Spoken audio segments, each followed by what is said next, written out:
What's up, my people? Glad you're back on the channel. Today we're talking about open marriage. Like, is it real honesty with your partner, or just cheating with better PR? Me? I think it's basically a loophole cheaters use so they can still feel like the good guy. All right, let's get into the main thing. And while you're listening, drop your take in the comments. I want to hear what you think. Let's go. The fork stopped halfway to Howard Crane's mouth. Medium rare ribeye, cooked exactly 6 minutes per side, the way he'd eaten it every Thursday for 34 years. Margaret sat across the kitchen table, her hands folded like she was about to discuss repainting the shutters. She said the words without blinking. She would be dating Dave Harmon, openly. She didn't care what Howard thought about it. She was done pretending. Howard put the fork down. He picked up his knife. He cut another piece of steak. The kitchen clock ticked 11 times before he chewed, swallowed, and reached for his glass of sweet tea. Margaret had expected shouting. She'd prepared for tears, threats, maybe even violence. She'd told her friend Connie that Howard would probably throw something, that she'd need to duck. Connie had offered to wait outside in her car, engine running. None of that happened. Howard finished his meal. He wiped his mouth with the cloth napkin Margaret had embroidered during the first year of their marriage, back when she still did things like that. He carried his plate to the sink, rinsed it under warm water, and set it in the dishwasher the way he always did, facing left, because the jets sprayed better that way. Then he walked to the garage and closed the door behind him. Ridgecrest, Texas, sits 47 miles east of nowhere, population 8,000 and change. Everyone knows everyone.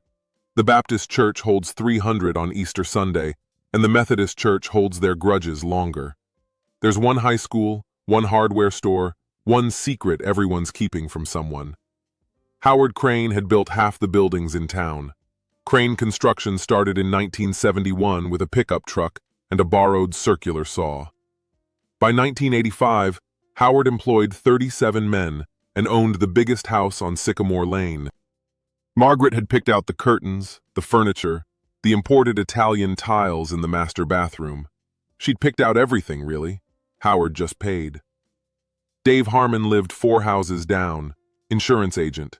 Good teeth, full head of silver hair, drives a red Corvette that he washes every Saturday morning without his shirt on. Margaret had been watching him wash that car for 3 years before she finally walked over with a glass of lemonade and a question about homeowners' policies. That was 11 months ago. In the garage, Howard sat on his work stool, the one with the torn vinyl seat he kept meaning to replace. He didn't turn on the light. He didn't move for almost an hour. His breath came slow and even, the way it did when he was measuring a load-bearing wall, calculating stress points, figuring out where to put the supports so the whole structure wouldn't collapse. Margaret came to the garage door twice. The first time, she pressed her ear against it and heard nothing. The second time, she knocked and asked if he was coming to bed. He said he'd be a while. His voice sounded exactly the same as always, flat, calm, West Texas plain. She went to bed alone, unsettled. This wasn't how the script was supposed to go. At 2 in the morning, Howard turned on the lamp above his workbench. He found a yellow legal pad in the drawer where he kept his warranty documents. He found a pencil, the old-fashioned kind, the kind his father used to keep behind his ear at the lumber yard. He wrote 3 names. Carl Jessup, private investigator, worked out of an office in Midland, handled cases all over West Texas. Howard had heard about him from a subcontractor whose wife had gotten tangled up with a furniture salesman. Carl was expensive but thorough. He didn't miss things. Frank Mendelson, corporate attorney in Houston, specialized in asset protection, the legal kind. He'd helped Howard's friend Buddy restructure his car dealerships during the last recession, turned 5 businesses into 17 on paper, made the IRS chase shadows for 2 years before giving up. Linda Reyes, the company accountant. 20 years she'd managed the books for Crane Construction. She knew where every dollar came from, where every dollar went. Howard trusted her more than he trusted his own children, and that thought sat in his chest like a stone. He stared at the three names until the first light of dawn crept under the garage door. Margaret had made her move. Now he would make his. Howard didn't sleep that night. He sat surrounded by the accumulated evidence of 34 years of work. Circular saws with worn blades, levels that still held true, a tape measure his father had given him in 1963. The smell of sawdust and motor oil. The comfortable silence of tools waiting to be used. He thought about the house. The 3,000-square-foot house Margaret had insisted on, with the pool she used twice and the formal dining room where they'd eaten exactly 4 meals. He'd built it himself, every beam and joint, hired his own crews on weekends. The foundation was poured on a Saturday in April 1982. He thought about the business, the trucks with his name on the side, the warehouse on Route 12, the reputation he'd built one handshake at a time in a town where your word was still worth something. He thought about Margaret at 23, standing in her father's hardware store, laughing at something Howard had said. He couldn't remember the joke anymore, just the laugh, bright and careless. At 6 in the morning, he went inside. Margaret was still asleep. He showered, shaved, put on his usual khakis and work shirt. He made coffee the way he always did, 3 scoops, let it brew while he fried 2 eggs. Margaret came downstairs at 7:15. She stood in the kitchen doorway, arms crossed, waiting for the confrontation she'd rehearsed all night. Howard looked up from his eggs. "Morning," he said. "There's coffee." She stared at him. He finished his breakfast, put his plate in the dishwasher, facing left, and grabbed his truck keys from the hook by the door. "I'll be working late," he said. "Don't wait up." The screen door banged shut behind him. He drove to the office, but he didn't stay. He told his foreman, a solid man named Reuben who'd been with the company since '93, that he had business in Midland and might be gone a few days. Reuben nodded. He'd learned a long time ago not to ask Howard Crane unnecessary questions. The drive to Midland took 2 hours and change. Carl Jessup's office sat above a pawn shop on a street that had seen better decades. The stairs creaked. The door had frosted glass with Jessup Investigations painted in gold letters that were starting to peel. Carl was 62, looked 70, and moved like a man who'd spent too many nights in parked cars with a thermos and a telephoto lens. He had a face like a catcher's mitt and eyes that didn't miss much. Howard sat in the client chair, a wooden thing that wobbled on one leg. "My wife is having an affair," Howard said. His voice was steady. "I need documentation. Photos, video, dates, times, everything. I need to know who the man is, his background, his family situation, his vulnerabilities. I need to know things he doesn't want known." Carl lit a cigarette, even though the sign on the wall said no smoking. "How long has it been going on?" "At least 11 months, maybe longer." "And you want a divorce?" Howard shook his head. "Not yet. First, I want information, all of it. Then I'll decide what comes next." Carl studied him for a long moment. "You're not the crying type," he said. "That's good. The crying ones always mess up the case. They confront too early, tip their hand, give the cheater time to cover tracks." "I won't confront," Howard said. "I won't tip anything. I just need to know the full picture before I make a move." Carl named his fee. $15,000 up front, plus expenses, plus a bonus if the information led to a favorable divorce settlement. Howard didn't flinch. He reached into his jacket and pulled out an envelope. Howard didn't just swallow the betrayal, and he sure as hell didn't get weaker because he stayed quiet. He chose the most grown-up, strongest route. Right when everyone was expecting him to blow up, he kept his cool, because he knows emotions make you do dumb stuff. And in a small town, one loud moment turns into gossip, and that gossip gets used as a weapon against you. "All right then, let's see what our guy does next. Let's run it." "Cash," he said. "No records. I'll pay monthly in person. If anyone asks, we never met." Carl counted the bills twice. He smiled, though it didn't reach his eyes. "Mr. Crane," he said, "I think we're going to get along just fine." Carl Jessup arrived in Ridgecrest on a Tuesday, driving a gray sedan so forgettable it might as well have been invisible. He checked into the motel out by the highway, paid cash for a week, told the woman at the front desk he was in town looking at ranch properties. She forgot his face before he reached his room. He spent the first 3 days just watching. Margaret's routines, the neighbors' routines, the comings and goings of Dave Harmon, whose red Corvette was about as subtle as a neon sign in a monastery. Dave Harmon left for work at 8:15 each morning. State Farm office on Main Street, corner unit, glass windows that let everyone see him pretending to work. He took lunch at noon, always at the same diner, always ordered the club sandwich. His wife Barbara drove a white Lexus, left every other week to visit her parents in another county, or so the neighbors believed. Carl noticed things. He noticed that Margaret walked to Dave's house through the back alley, never the street. He noticed that she carried an overnight bag on certain nights, small enough to hide under a coat. He noticed that Dave's bedroom light went on around 10 and off around midnight, and that Margaret's silhouette sometimes moved across the blinds. He took photographs, hundreds of them, time-stamped, location-tagged, organized in folders by date. He mounted a small camera in the back of his sedan, aimed at Dave's driveway, and let it run all night. On the 4th day, he started digging into Dave Harmon's background. Dave was 56, born in Houston, moved to Ridgecrest in 2004.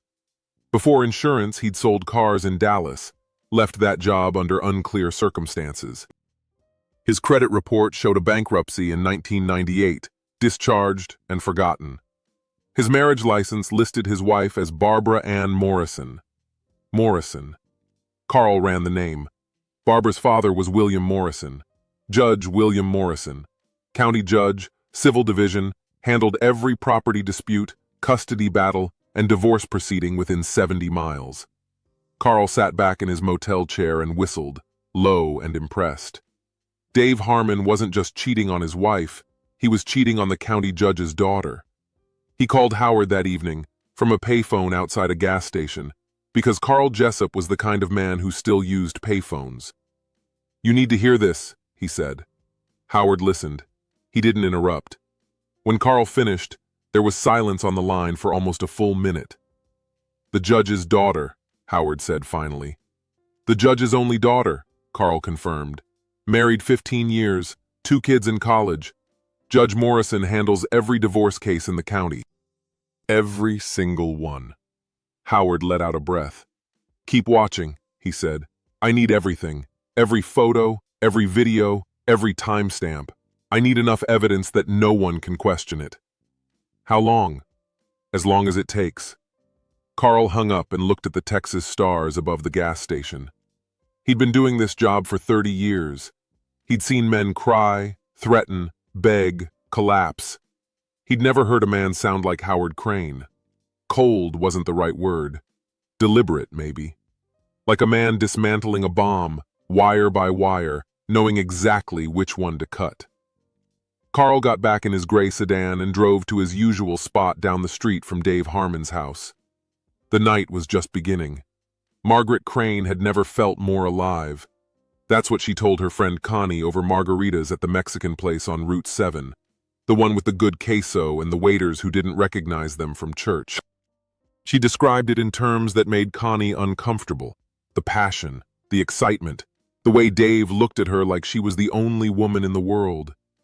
34 years with Howard, and she couldn't remember the last time he'd looked at her like anything at all. Howard was furniture, Margaret said. Reliable, sturdy, always there. But furniture doesn't make you feel wanted. Connie stirred her drink and said nothing. She'd known Howard since high school. He'd built the addition on her house in 2001, came in under budget, never once complained. She thought Margaret was making a terrible mistake, but she'd also learned that Margaret didn't take kindly to contrary opinions. The summer unfolded like a fever dream. Dave's wife Barbara left every other week to visit her ailing mother in Corpus Christi, or so Barbara believed. In reality, Dave had been encouraging these visits for months, suggesting that Barbara's mother needed more attention, more care, more time. Barbara, who loved her mother and trusted her husband, obliged. On those weeks, Margaret barely came home. She told Howard she was visiting her sister in San Antonio. She told him she was at a spa retreat with the girls from church. She told him she needed space to think about their marriage. Howard nodded at each explanation, said nothing, went back to his work. She found his passivity infuriating. "He's not even fighting for me," she told Dave one night, lying in his king-sized bed with the Egyptian cotton sheets Barbara had picked out. "It's like he doesn't care." "Maybe he doesn't," Dave said. "Maybe he's relieved." Margaret didn't like that answer.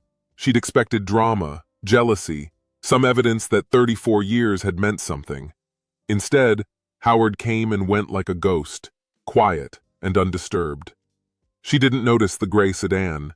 It was just a car, parked on the street, sometimes near the grocery store, sometimes outside the diner, sometimes at the end of Dave's block. Gray sedans were everywhere. Nobody noticed gray sedans. Margaret spent money that summer. New clothes, new jewelry, a weekend trip to Austin where she and Dave stayed in a hotel downtown and pretended they were married to each other instead of to other people. She put it all on the joint credit card, the one linked to the account Howard had maintained since 1975. She figured she was entitled. 34 years of washing his socks and cooking his steaks and listening to him talk about load-bearing walls and concrete foundations. 34 years of being Mrs. Howard Crane, support staff for a man who cared more about blueprints than about her. Dave made her feel seen. Dave made her feel young. Dave promised her that when the time was right, he'd leave Barbara, and they'd start fresh somewhere new. Maybe Florida, maybe Arizona, somewhere with no history, no expectations, no gray little town where everyone remembered who you used to be. Margaret believed him. She had no way of knowing that Dave said the same thing to a woman in San Antonio the year before, or to a secretary at his Houston office in 2015, or to his college girlfriend, back when promises were cheap and consequences were someone else's problem. She had no way of knowing that Carl Jessup had already photographed 7 of her overnight visits, documented 14 restaurant meals, and recorded 3 conversations through the open window of Dave's living room. She had no way of knowing that her husband sat in his garage every night, not grieving, not drinking, not falling apart, but planning. The summer ended. September came. The leaves on the sycamore trees along the main road turned gold and red. Margaret had no idea that her whole world was about to collapse. Howard doesn't come off indifferent. He looks like a guy who's flipped into straight-up calculation mode. There's power in that, but it's also risky. When you turn pain into a project, it's easy to cross the line and start getting revenge in a way that wrecks not just the people who deserve it, but you too. But I believe he won't lose the plot or stray from the right path. We'll see what happens next. Frank Mendelssohn's office occupied the 14th floor of a glass tower in downtown Houston. The view faced west, toward the sunset, toward the endless Texas flatland that stretched all the way to forever. Howard sat in a leather chair that probably cost more than his first truck. Mendelssohn was 60, silver-haired, with the soft hands of a man who'd never held a hammer. He looked over the documents Howard had brought: bank statements, property deeds, business licenses, tax returns from the past 20 years. "You've done well for yourself," Mendelssohn said. "Construction company worth maybe $12 million conservatively. Real estate holdings, another 3. Retirement accounts, investments, the house. Total estate, somewhere in the 18 to 20 range." Howard nodded. He'd known the numbers. He just needed someone else to say them out loud. "And you want to protect these assets?" Mendelssohn continued. "In the event of a divorce. Before the divorce. Legally. I want my wife to receive exactly what she's entitled to under Texas law," Howard said. "Not a penny more." Mendelssohn smiled. It wasn't a warm smile. "Texas is a community property state," he said. "In theory, everything acquired during the marriage gets split 50-50. In practice, there are complications." He explained the strategy over the next 2 hours. Shell companies, holding corporations, LLCs nested inside other LLCs like Russian dolls. asset transfers that were technically legal because they happened before any divorce filing. The business would remain operational, the trucks would still have Howard's name on them, but ownership would flow through a maze of paperwork that would take a forensic accountant years to untangle.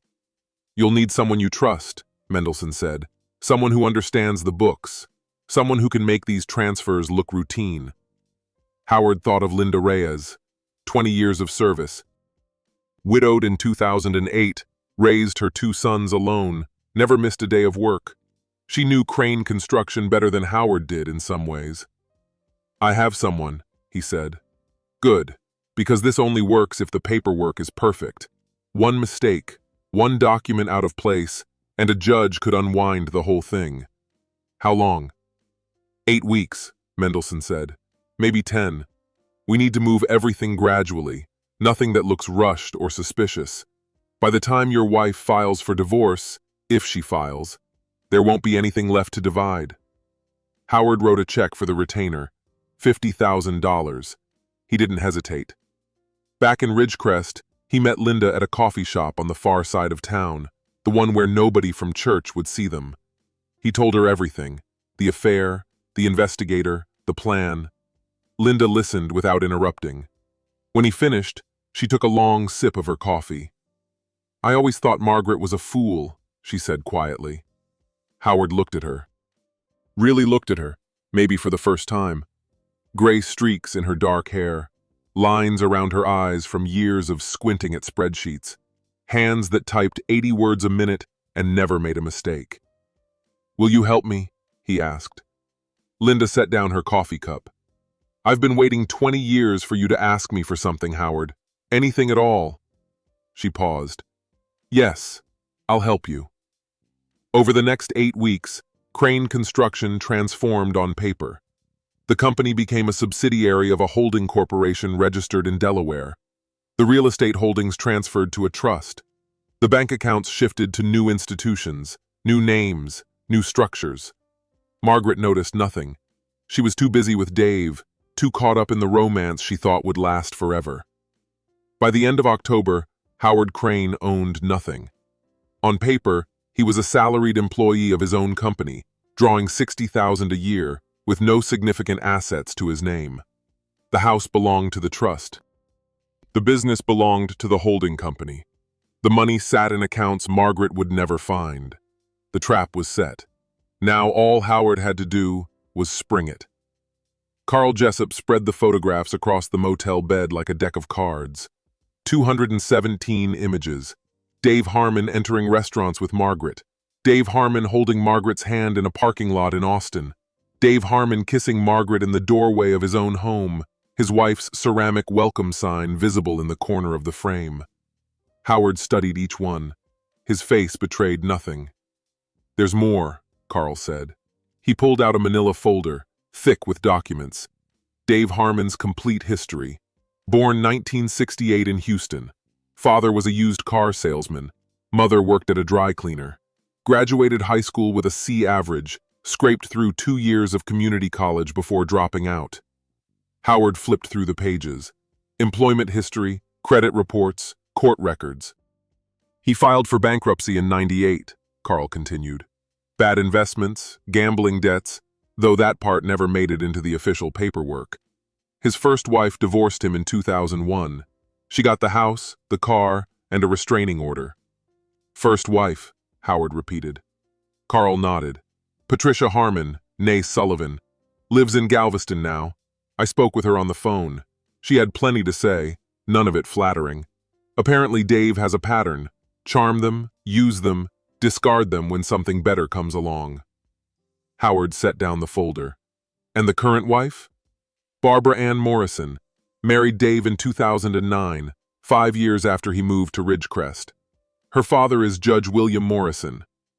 Carl pulled out another photograph. An older man in a black robe, standing behind a podium at some kind of civic event. White hair, stern face, the kind of jaw that looked like it had never smiled. "Judge Morrison has been on the bench for 22 years, Carl said. Handles civil cases, including every divorce proceeding in the county. He's old school, believes in traditional values, family integrity, the sanctity of marriage. He gave a speech last year at the Methodist Church about moral decay in modern society. Howard looked at the photograph for a long time. "His daughter's husband is sleeping with my wife," he said slowly. "His only daughter," Carl confirmed. "Barbara is 44. She and Dave have 2 children, both in college now. She volunteers at the hospital, sings in the church choir, organizes the annual charity auction. By all accounts, she's a good woman who has no idea what her husband does when she's visiting her mother." Howard picked up one of the photographs, Margaret and Dave at a restaurant, laughing over wine glasses, her hand on his arm. He remembered when Margaret used to laugh like that with him. 1972, maybe 73, before the business consumed him. Before the house and the money and the life she demanded and then resented him for providing. "If Barbara finds out," Howard said, "the judge finds out." Carl lit a cigarette. "Exactly. And if the judge finds out that his son-in-law has been carrying on an affair in his own county, under his own nose, with evidence documented and time-stamped, well, let's just say Judge Morrison won't be handling your divorce case." Howard gathered the photographs into a neat stack. "How much more do you need?" he asked. Carl considered. "Another month, maybe. I want video. I want audio if we can get it legally. I want enough evidence that no lawyer in Texas can challenge it." "Get it," Howard said. "And keep watching Barbara's schedule. I need to know exactly when she comes back from these visits to her mother." Carl nodded. He'd worked with a lot of clients over the years. The angry ones, the sad ones, the broken ones who just wanted their pain to end. Howard Crane was different. Howard Crane was building something. Every piece of information was a brick, and Carl was starting to see the outline of the wall. "One more thing," Carl said. "Your wife's been spending money. A lot of it. Credit cards, cash withdrawals, hotel rooms. I've documented everything, but you should know, she's not being careful." Howard stood and walked to the motel window. Outside, the Texas sun was setting, painting the sky in shades of orange and red. "Let her spend," he said. "Every dollar she takes is another dollar the court will count against her. Every receipt is evidence of her state of mind." He turned back to Carl. "I've waited 34 years," he said. "I can wait another month." September 14th arrived cool and clear, the first hint of autumn in the morning air. Howard woke at 5, the way he always did. He showered, shaved, put on his good suit, the charcoal gray one he'd worn to his daughter Rebecca's wedding 8 years ago. Margaret was still asleep. She'd come home late the night before, smelling of wine and someone else's cologne, and collapsed into the guest bedroom without a word. They hadn't shared a bed in 3 months. Howard ate breakfast alone. 2 eggs, toast, black coffee. He washed his dishes, dried them, put them away. He left the house at 7. The county courthouse opened at 8. Howard was the first person through the doors, divorce petition in hand. The clerk, a woman named Dorothy who'd known Howard for 20 years, looked at the paperwork with wide eyes. "Howard," she said, "are you sure?" He signed where she indicated, every signature firm and deliberate. At 8:45, he walked out of the courthouse a man who had officially filed for divorce. At 9:15, an envelope arrived at Barbara Harmon's house. No return address. Plain white paper, standard stamp. Inside, 217 photographs, organized chronologically, with dates and locations noted in neat handwriting. A flash drive containing video files. A single typed note. "I thought you should know. Barbara was home alone. Dave had left for work an hour earlier, coffee in hand, smile on his face. She'd kissed him goodbye at the door, the way she did every morning. She opened the envelope, expecting junk mail. The first photograph showed her husband holding hands with a woman she didn't recognize. The second showed them kissing. The third, fourth, fifth. She stopped counting. Her hands began to shake. The photographs scattered across the kitchen table like fallen leaves. She didn't scream. She didn't cry. She gathered every photograph, every piece of evidence, put it all back in the envelope, and drove straight to her father's courthouse office. Judge William Morrison was in chambers when his secretary interrupted. His daughter was here, the secretary said. She looked upset. Barbara walked in and placed the envelope on her father's desk without a word. The judge opened it. His face, already severe, turned to stone. He examined each photograph slowly, methodically, the way he examined evidence in his courtroom. When he reached the flash drive, he inserted it into his computer and watched the first video in silence. Dave Harmon's voice filled the chambers, laughing, flirting, making promises he had no intention of keeping. The judge removed the flash drive. He looked at his daughter, who had not moved from her spot by the door. "Go home," he said. "Pack his things. Put them on the lawn. I'll handle the rest." Barbara nodded. She turned to leave, then stopped. "Who sent this?" she asked. "I don't know," the judge said. "But whoever it was, they just did you the biggest favor of your life." By noon, the courthouse was buzzing with whispers. Judge Morrison had recused himself from all civil cases involving anyone named Crane or Harmon. His reason, officially, was a personal conflict of interest. His reason, unofficially, was that he wanted to strangle his son-in-law with his bare hands and couldn't be trusted to remain impartial. By 2 o'clock, Dave Harmon came home to find his clothes in garbage bags on the front lawn, his golf clubs in the driveway, and the locks changed on every door. By 4 o'clock, Margaret received a phone call from Dave, panicked, breathless, asking what the hell was happening. By 6 o'clock, she came home to find her own locks changed, a notice taped to the door, and Howard's lawyer waiting in the driveway with a stack of papers. The trap had sprung. Margaret stood in her own driveway, reading words that didn't make sense. Petition for divorce, division of assets, temporary restraining order preventing her from entering the marital home, accessing joint accounts, or contacting Howard Crane except through legal counsel. She read it twice, 3 times. "This is ridiculous," she said to the lawyer, a young man in an expensive suit who looked at her with no sympathy at all. "Howard can't do this. Half of everything is mine." The lawyer handed her another document. "Mrs. Crane," he said, "I'm required to inform you that your husband has filed for divorce on grounds of adultery. Under Texas law, fault-based grounds can affect the division of marital property. The court will take into account your documented extramarital relationship when determining asset allocation." Margaret's face went pale. "Documented?" The lawyer said nothing. He didn't need to. She drove to the bank. The joint checking account, the one that had held over $400,000 last time she checked, showed a balance of $47.16. The savings account was empty. The investment account had been closed. She drove to the construction company office. The building was dark. A sign on the door read, "Under new management," with a phone number she didn't recognize. She called Howard's cell phone. Disconnected. She called Dave. He answered on the 6th ring, his voice raw. "Margaret," he said. "Barbara found out. She found photographs. Her father, you don't understand, her father is Judge Morrison. He's threatening to destroy me. He's talking about fraud investigations, tax audits, things I can't even—" Margaret hung up. She drove to Connie's house. Connie answered the door in her bathrobe, took one look at Margaret's face, and stepped aside to let her in.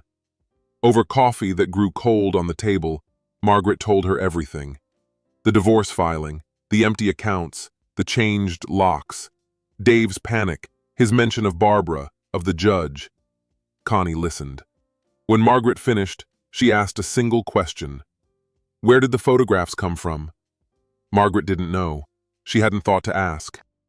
She'd been so focused on the immediate disaster that she hadn't considered how it had all unraveled so quickly, so completely, so precisely on the same day. Connie stirred her cold coffee. "Howard's been planning this," she said quietly. "For months, probably. Maybe longer. The accounts, the business, the photographs. This didn't happen by accident." Margaret stared at her. "Howard doesn't plan things like this," she said. "Howard eats steak on Thursdays and watches football on Sundays. He builds houses. He's not capable of this." Connie looked at her friend with something that might have been pity. "Maybe," she said, "you never really knew what he was capable of." Margaret slept on Connie's couch that night. In the morning, she hired a lawyer, the only lawyer in 3 counties who wasn't afraid of offending Judge Morrison or doing business against Frank Mendelsohn. His name was Gerald Parks. He was 72, semi-retired, and took the case because he thought it might be interesting. After reviewing the documents, he sat back in his chair and whistled. "Mrs. Crane," he said, "your husband has been very thorough. The construction company was transferred to a holding corporation 8 weeks ago. The real estate is in a trust. The bank accounts were restructured through institutions in Delaware and Nevada. On paper, Howard Crane is a $60,000 a year employee with no significant assets." "That's impossible," Margaret said. "We built that company together. 34 years. Gerald held up a hand. "I understand," he said. "But the transfers were made before you filed any legal action. Before, technically, any divorce was contemplated. The paperwork is immaculate. Whoever did this knew exactly what they were doing. So I get nothing?" Gerald considered his words carefully. "You'll get something," he said. "Texas law requires equitable distribution. But equitable doesn't mean equal. Given the documented adultery, given the timing of the asset transfers, given the, let's call it, the complete evaporation of the marital estate, you might be looking at a very different outcome than you expected." Margaret left his office feeling like she'd been hollowed out. 34 years, 3 children, a lifetime of dinners cooked, laundry folded, social obligations fulfilled. And now, she had nothing. Dave Harmon sat in his insurance office at 7 in the morning, before anyone else arrived, staring at the phone on his desk. Barbara wasn't answering his calls. Her father had threatened him with investigations that would uncover things Dave had spent years burying: the gambling, the debts, the money he'd borrowed from client accounts and quietly replaced before anyone noticed. Judge Morrison knew people: prosecutors, auditors, investigators. One word from him, and Dave's life would collapse like a house built on sand. He needed to save himself. The story came together in his mind slowly, then all at once. Margaret had pursued him. Margaret had been relentless. He'd tried to discourage her, tried to maintain appropriate boundaries, but she'd shown up at his office, his home, everywhere. She'd misinterpreted his kindness as romantic interest. She was unstable, obsessive, possibly unhinged. It wasn't true, not even close. But Dave had spent his whole life making people believe things that weren't true. It was, in many ways, his only real skill. He started at the Rotary Club meeting that Thursday. 12 men he'd known for years, community leaders, business owners. He waited until the conversation turned to local gossip, to the Crane divorce that everyone was already whispering about. "I feel terrible about the whole situation," Dave said, his voice heavy with manufactured regret. "I tried to help her, you know. She seemed so lonely, so unhappy in her marriage. I thought I was being a good neighbor. I never imagined she would, well," he let the sentence trail off. "Let them fill in the blanks." By Friday, the story had spread to the hardware store, the diner, the Methodist church parking lot. Margaret Crane had stalked her neighbor. Margaret Crane was obsessed, desperate, pathetic. Dave Harmon was a victim of her unwanted attention, too polite to report her, too kind to push her away. Barbara heard the story from 3 different sources. She didn't believe it, not entirely, but it gave her something to tell her friends, her father, herself. Her husband hadn't betrayed her. He'd been hunted by a predator in their own neighborhood. Margaret found out on Sunday at the grocery store.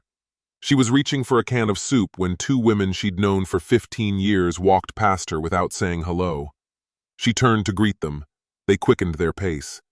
At the checkout line, the cashier, a girl she'd watched grow up, whose mother she'd had coffee with 100 times, wouldn't meet her eyes.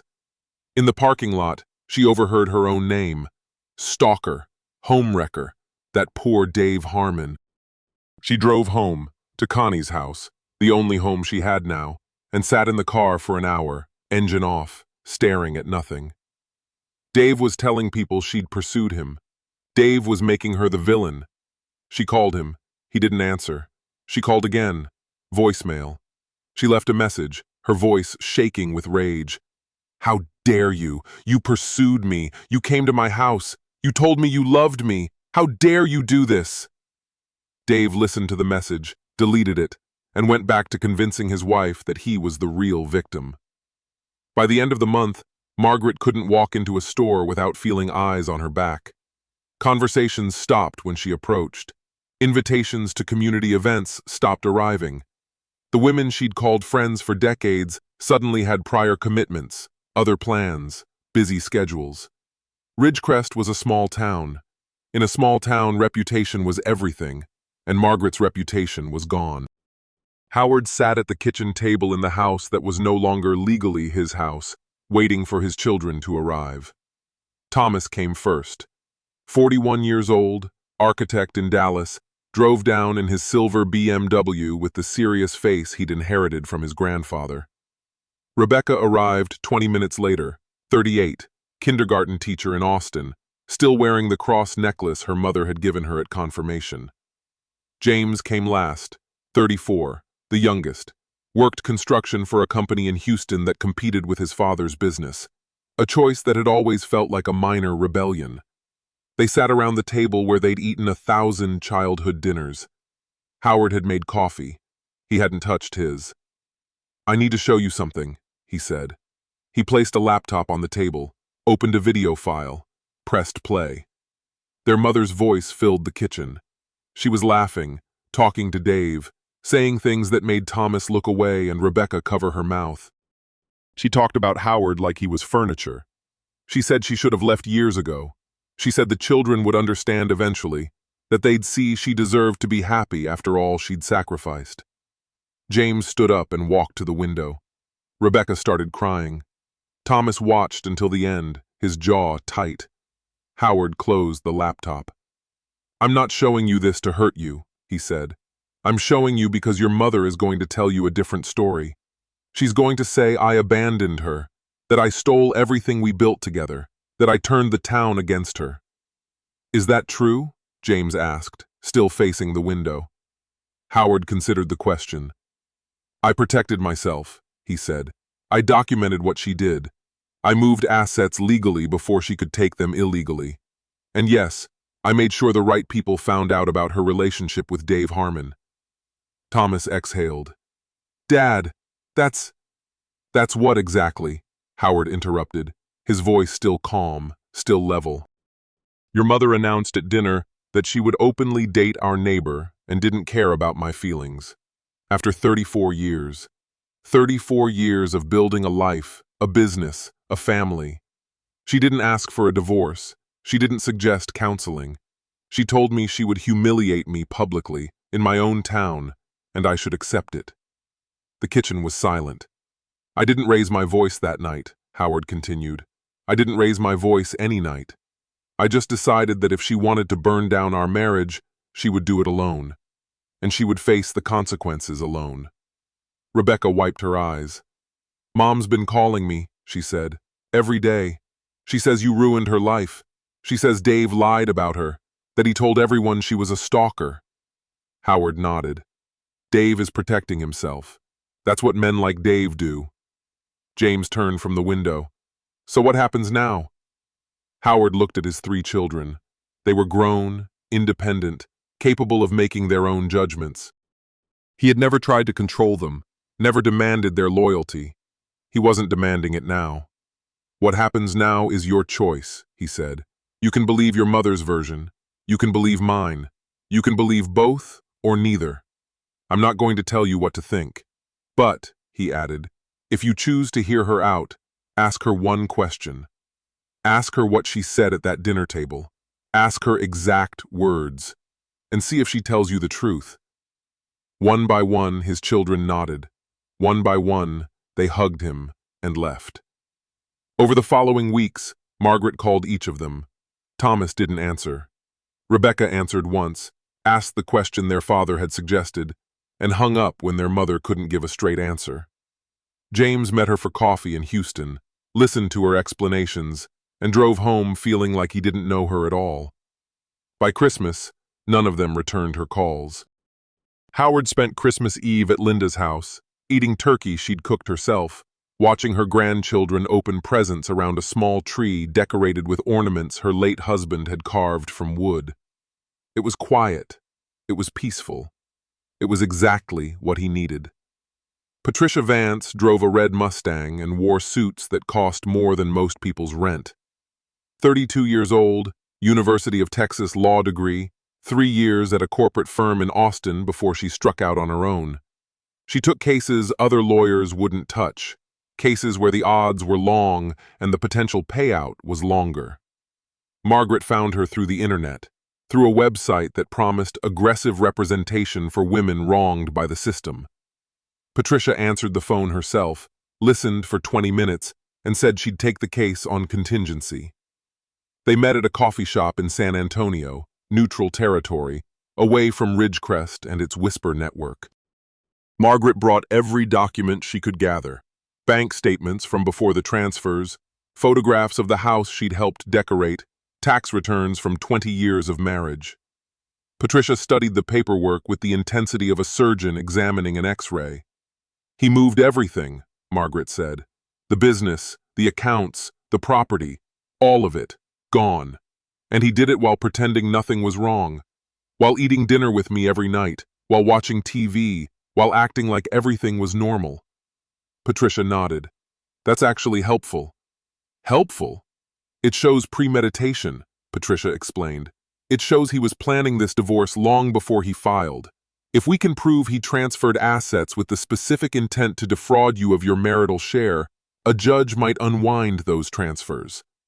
Margaret felt a spark of hope. "So I can get half?"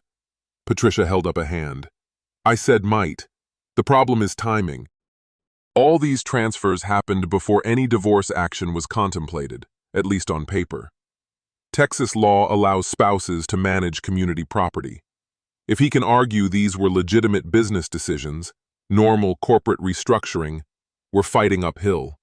But he was hiding assets. Proving that is different from knowing it." Patricia set down the documents. "And there's another problem, the adultery." Margaret stiffened. "Texas is a community property state," Patricia continued, "but judges have discretion. Documented adultery, and from what you've told me, it's very documented, can affect how property gets divided. A judge might decide that your behavior justifies an unequal split." "My behavior," Margaret repeated, her voice rising. "He planned this for months. He hired investigators, lawyers, moved money around the world. And I'm the one being punished for my behavior?"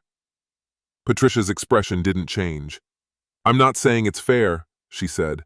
"I'm saying it's the law. And I'm saying we need to be realistic about our chances." They filed the countersuit 2 weeks later. Fraudulent transfer of marital assets. Failure to disclose community property. Request for emergency injunction freezing all accounts pending investigation. Frank Mendelsohn responded within 48 hours. His filing was surgical. Every transfer documented, dated, justified. Corporate restructuring memos, board meeting minutes, for a board that consisted of Howard and 2 friends who'd signed whatever he asked them to sign. Tax filings showing the transfers as routine business transactions. The shell companies were registered in Delaware, where corporate privacy laws made investigation nearly impossible without a federal subpoena. The offshore accounts were in jurisdictions that didn't recognize Texas court orders. Patricia spent 3 weeks trying to untangle the paper trail.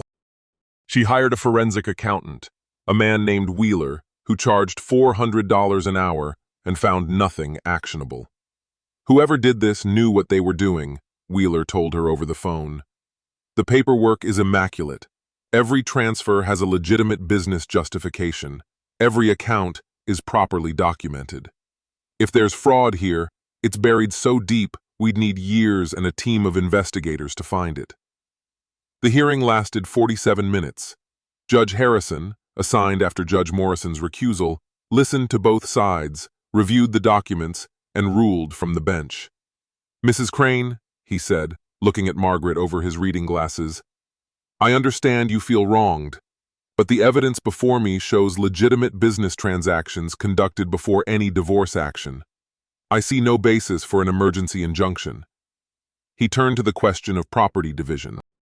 Given the documented adultery, given the respondent's testimony regarding the petitioner's conduct, and given the apparent absence of significant community property remaining in the petitioner's name, I am granting the divorce on fault grounds. Mrs. Crane will receive the statutory minimum as required by Texas law. The statutory minimum was essentially nothing.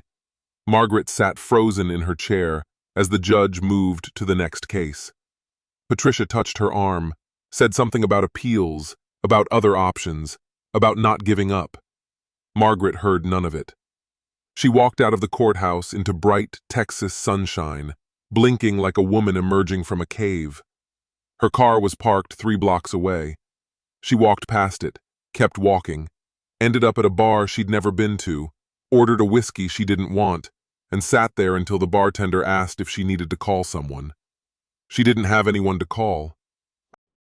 The Shady Pines mobile home community sat 14 miles outside San Antonio, on a stretch of Highway 90 that smelled like diesel and disappointment. 37 trailers arranged in crooked rows, a communal laundry room with machines that ate quarters, a manager's office that was never open. Margaret moved in on a Thursday in November. The trailer was a single-wide, manufactured in 1987, with wood paneling on the walls and carpet that had once been beige. The previous tenant had left behind a couch with mysterious stains and a refrigerator that hummed like an angry wasp. Rent was $420 a month, utilities not included. She unpacked the 3 suitcases that contained everything she'd managed to salvage from her former life.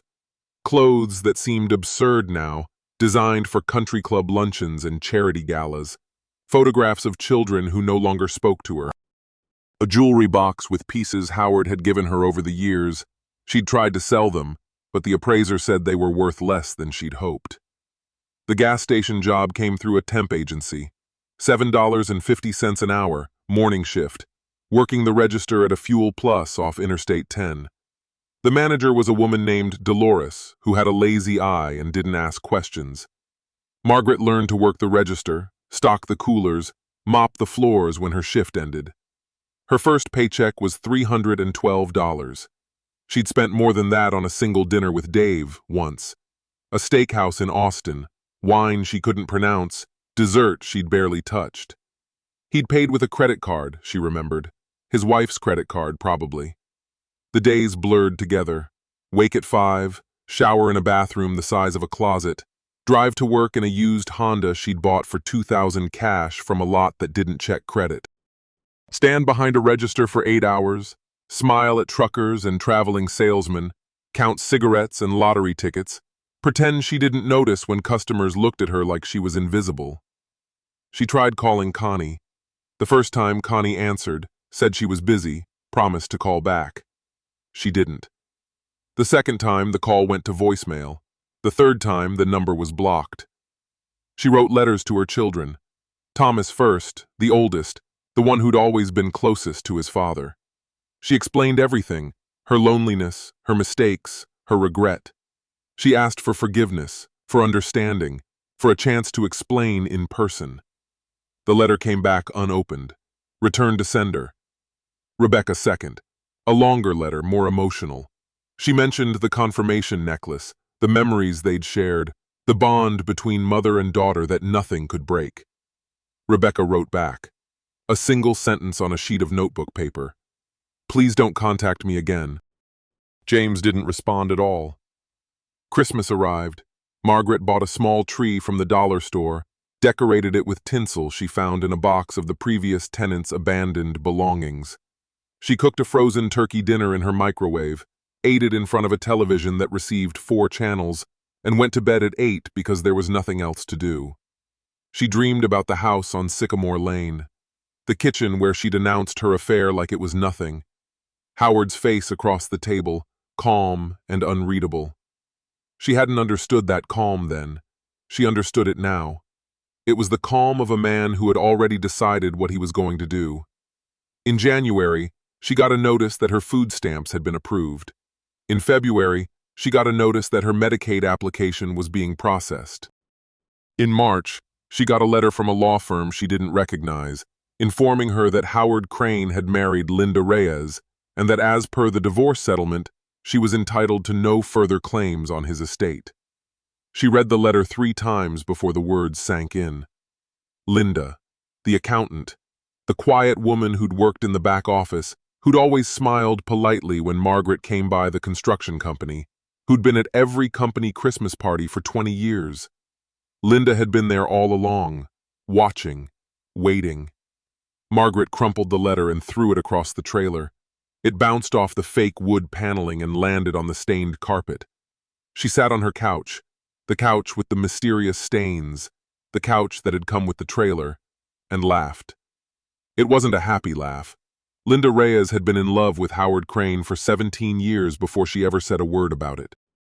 She'd started at Crane Construction in 1994, fresh from a community college accounting program, desperate for any job that would help pay her husband Miguel's medical bills. Howard interviewed her himself, a rare thing for the owner of a company that size. He asked about her experience, her family, her goals. He didn't ask about her husband's cancer, even though it was written all over her face. He hired her on the spot. She worked in the back office, a small room with a window that overlooked the warehouse. She kept the books, processed payroll, handled tax filings. She watched Howard come and go, noticed things about him that others seemed to miss. The way he remembered every worker's name. The way he stayed late to help finish jobs when crews fell behind. The way he treated everyone, from subcontractors to janitors, with the same quiet respect.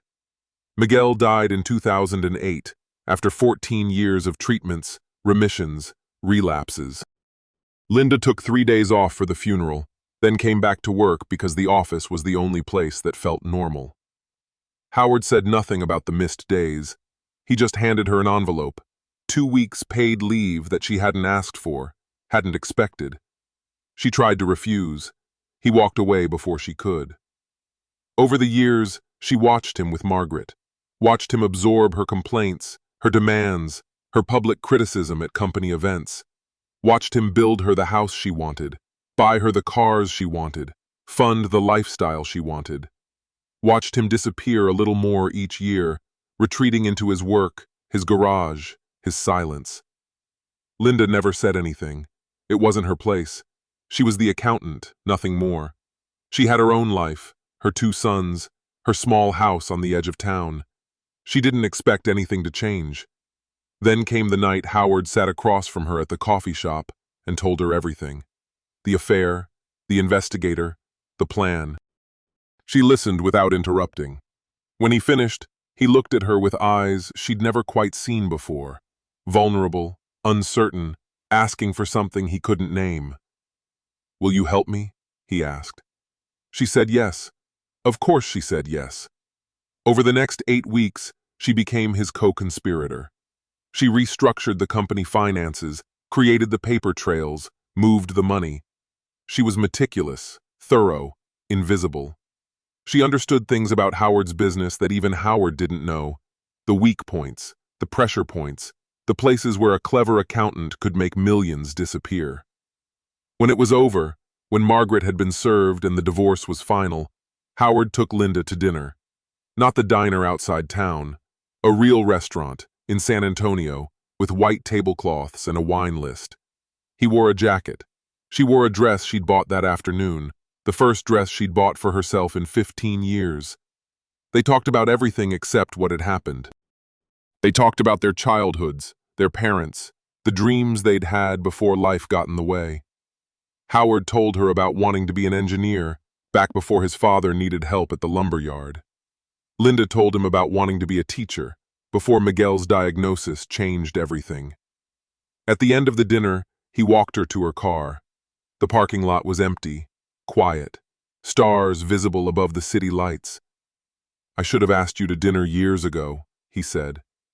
Linda looked at him, the same face she'd studied for 17 years, now inches from her own. "I would have said yes," she replied. "Any time, any day. I would have said yes."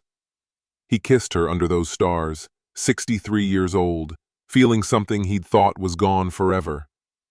They married the following April. Small ceremony, Linda's backyard. Her sons stood beside her. Howard's children stood beside him.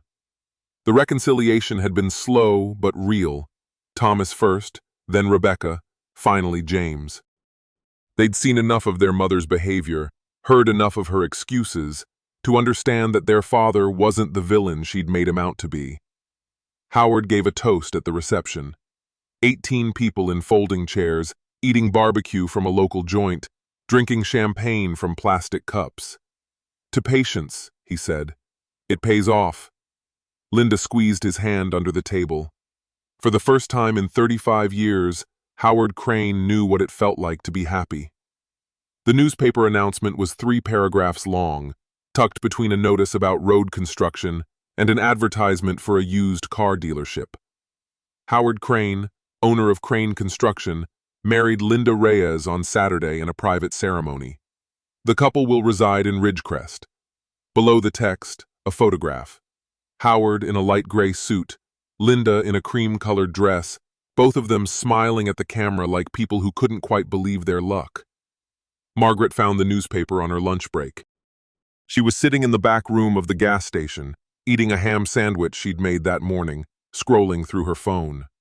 Someone had tagged her in a post, an old acquaintance from Ridgecrest, the kind of person who enjoyed delivering bad news. The post was just a photo of the newspaper announcement, no caption needed. She stared at the screen until it went dark. Linda, the accountant, the woman who'd helped Howard hide everything.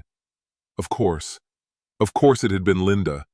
The quiet competence, the devotion that Margaret had dismissed as employee loyalty, the way she'd always seemed to know where Howard was, what he needed, when he needed it. She finished her shift that day without speaking more than necessary. She drove back to her trailer, past the highway exits and the fast food restaurants, and the strip malls full of stores she couldn't afford. She poured herself a glass of wine, the cheap kind, the kind that came in a box, and sat on her stained couch as the sun went down. The wedding had happened. Howard had moved on. Linda had won. And Margaret was here, in a trailer that smelled like mildew, working a job that paid less than her old monthly shopping budget, eating sandwiches she made herself because she couldn't afford to eat out. She thought about calling someone, her sister in San Antonio maybe, but Carol had stopped taking her calls after lending her money and never seeing it again. Her old friends from the country club, but they'd all chosen sides, and none had chosen hers. Her children, but they'd made their feelings clear. She was alone, completely, entirely, devastatingly alone. The wine didn't help. The second glass didn't help either. By the third glass, she was crying, the kind of crying she hadn't done since childhood, ugly and raw and uncontrollable. She'd had everything, the house, the husband, the status, the life. She'd thrown it away for a man who'd promised her Florida, promised her adventure, promised her escape from the gray predictability of Howard Crane. Dave was still in Ridgecrest, she'd heard, still married to Barbara, though barely, still working at the insurance office, though his reputation had taken a hit. He'd survived. He'd stayed. She hadn't. The crying stopped eventually. The wine ran out. Margaret sat in the dark of her trailer, listening to the highway traffic in the distance, and wondered how everything had gone so wrong. She wrote it by hand, on paper she bought from the dollar store. 4 pages, front and back, her handwriting getting messier as the words poured out. Dear Howard, she apologized. For the affair, for the announcement, for the 34 years of taking him for granted. She explained, not excused, but explained, the loneliness, the feeling of disappearing into his shadow, the desperate need to feel wanted by someone, anyone. She didn't blame him, not anymore. She'd had months to think about it, months in the trailer with nothing but time and regret. She understood now that he'd been working all those years not because he didn't love her, but because he thought that was how love was expressed. Building a life, providing security, creating something that would last. She'd wanted passion. He'd given her stability. Neither of them had been entirely wrong. Neither had been entirely right. She asked for forgiveness, not for money, not for property, Not for anything material, just forgiveness. The chance to know that he didn't hate her, that 34 years hadn't been entirely erased by one terrible summer. She asked about the children, Thomas, Rebecca, James. She'd stopped trying to contact them directly. The rejections hurt too much. But she wanted to know they were okay. She wanted to know if they ever mentioned her, ever asked about her, ever wondered what had happened to their mother. She asked, finally, if there was any possibility of reconciliation. Not romantic, she wasn't delusional, but human. Two people who'd shared a life, acknowledging that the life had mattered, that it hadn't been nothing.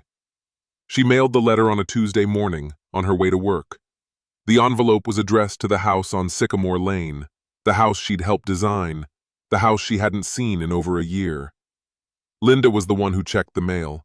She'd moved into the house 3 months after the wedding, into the home Margaret had decorated with Italian tiles and imported curtains. She'd kept some things, changed others. The kitchen was largely the same, but the bedroom was entirely new. New furniture, new paint, new everything. She'd wanted no reminders. The envelope had no return address, but Linda recognized the handwriting immediately. She'd seen it on countless forms and signatures over 20 years of working at Crane Construction. Margaret's distinctive loops and slants, the way she dotted her I's with small circles. Linda stood in the kitchen, holding the envelope, considering her options. She could give it to Howard, let him read it, process it, decide how to respond. He'd probably read it carefully, think about it for days, maybe even feel some residual sympathy for the woman he'd once loved. Or she could handle it herself. Linda thought about the years of watching Margaret belittle Howard at company parties, the years of processing expense reports for shopping trips and spa weekends and vacations Margaret took alone, the years of seeing Howard grow quieter, smaller, more absent in his own life. She thought about the night he'd finally asked for help, the vulnerability in his voice, the way he'd trusted her with everything. Linda opened the envelope. She read all 4 pages, every word, every apology, every plea. Then she took a red pen from the kitchen drawer.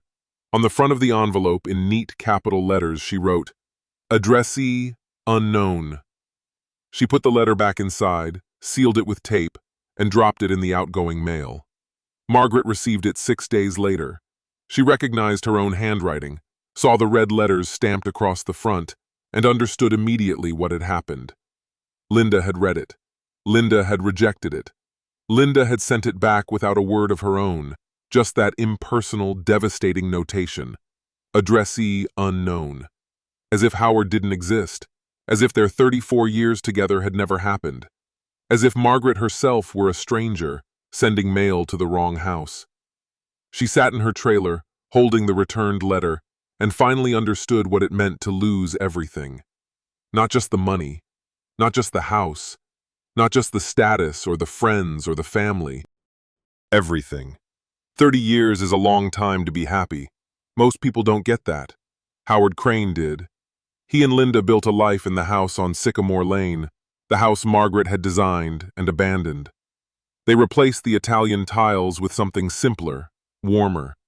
They turned the formal dining room into a library, filled it with books neither of them had time to read when they were younger.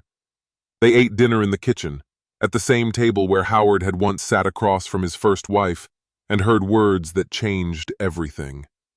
The construction business thrived under new management. Howard stepped back gradually, handing responsibilities to Reuben, the foreman who'd been with him since '93. By 2015, Howard was officially retired, though he still showed up at job sites sometimes, just to watch the work, just to remember. Linda retired the same year. They traveled, not to exotic destinations, but to places they'd always wanted to see. The Grand Canyon at sunrise, the coast of Maine in autumn, a cabin in Colorado where they watched snow fall for 3 days straight and didn't speak to another human being. Thomas visited every Thanksgiving. He'd married a woman named Claire, an architect like himself, and they had 2 children who called Howard Papa Howie and climbed on his lap to hear stories about building houses. Rebecca came for Christmas, sometimes with a boyfriend, eventually with a husband, finally with a daughter of her own. James moved back to Ridgecrest in 2018, took over Crane Construction when Reuben retired, kept the trucks painted with his father's name. They didn't talk about Margaret. Not because it was forbidden, but because there was nothing to say. She existed in the past, a chapter that had ended, a story that belonged to a different life. Linda died first, 87 years old, in her sleep, in the bed she'd shared with Howard for almost 3 decades. He found her in the morning, peaceful, her hand still reaching toward his side of the mattress. The funeral was small. The church was full. People Howard hadn't seen in years came to pay respects. Not to him, but to her. To the woman who'd made his final decades worth living. He lasted 8 months after that. The doctors said it was his heart, but everyone who knew him understood it was something else. He simply didn't want to be here without her. He stopped eating much, stopped going out, stopped doing anything except sitting in the library they'd built together, reading books she'd left bookmarked, waiting. He died on a Sunday morning in April, the same month he'd married Linda, the same month his father had taught him to use a circular saw 67 years earlier. His children were there. His grandchildren were there. He looked at them, each face, said something too quiet for anyone to hear, and closed his eyes. The gravestone was simple.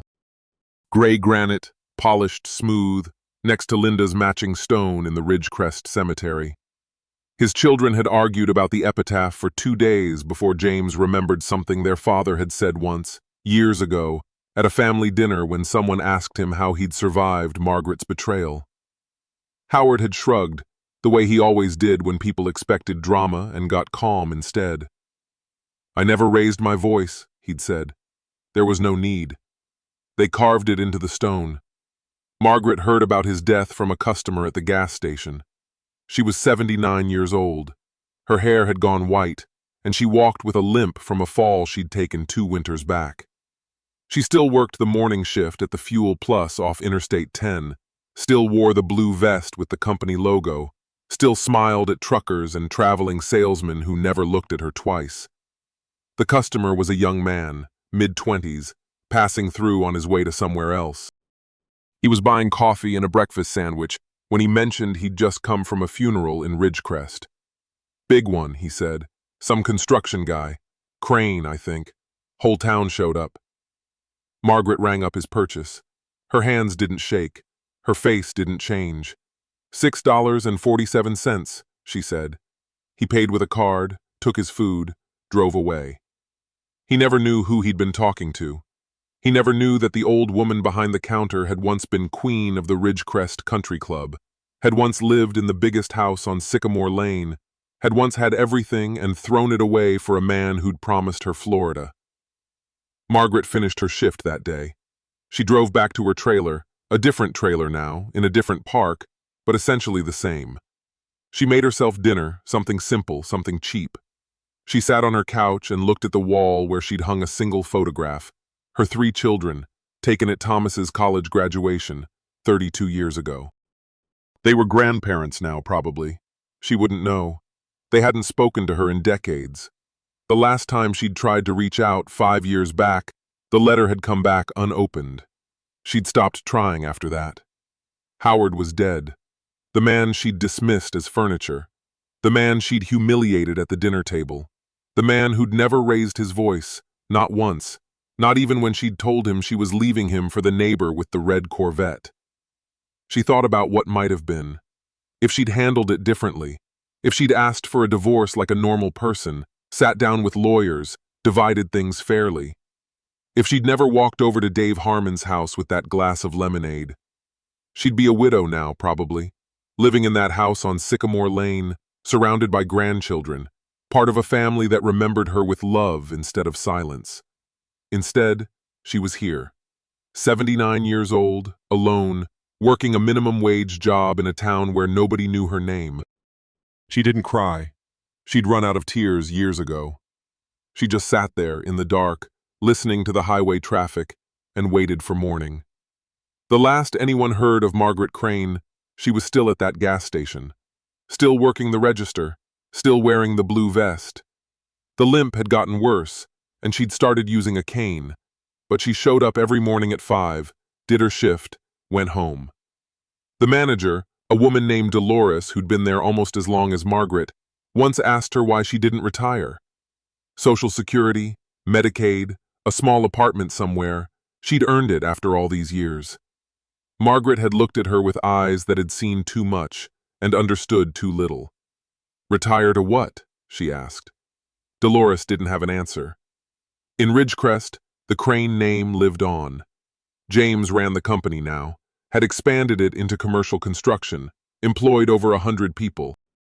Thomas's architectural firm designed buildings all over Texas, each one stamped with principles his father had taught him. Rebecca's daughter had just started college, planning to study business, talking about maybe joining the family company someday. They visited Howard's grave every year on the anniversary of his death. They brought flowers, stood in silence, remembered a man who'd built more than buildings. The gravestone caught the morning light, the letters sharp and clear against the gray granite. Howard Crane, beloved husband, father, grandfather. He never raised his voice. There was no need. 300 miles away, Margaret Crane woke at 4:30, showered in a bathroom the size of a closet, drove to work in a car with 200,000 miles on it, and stood behind a register for 8 hours. Nobody knew her story. Nobody asked. She was just another old woman, working a job, waiting for the end. And somewhere, in whatever comes after, Howard Crane was sitting with Linda on a porch that didn't exist, watching a sunset that never ended, finally at peace. He'd won. Not because he'd taken everything from Margaret, not because he'd destroyed her life. He'd won because he'd built a new one. And that, in the end, was the only victory that mattered. This story's a gut-punch reminder of how fast you can wreck what took years to build, and how you can't just tape it back together after you blow it up. Margaret didn't just cheat. She straight up betrayed everything her life was built on. 34 years of marriage, 3 kids, a house her husband built with his own 2 hands, and a reputation in a small town where everybody knows everybody. And she traded all that for some dude with a red Corvette and a Florida baby fantasy. But the craziest part? It wasn't even the affair. It was how she did it. Right at the dinner table, looking Howard dead in the eyes, zero remorse, like she was announcing she picked new curtains. She didn't ask for a divorce, didn't try to end things with any kind of respect. She just humiliated the man who'd been by her side for 34 years. In a relationship, there's this unspoken deal. We're vulnerable with each other, and that vulnerability is supposed to be handled with care. The minute one person decides they can do whatever they want because the other one ain't going anywhere, they're making a fatal mistake.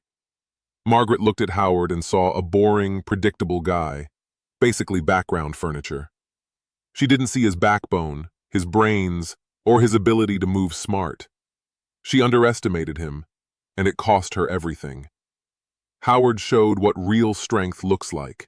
Not yelling, not begging, not crying, not making threats. He went out to the garage and got to thinking.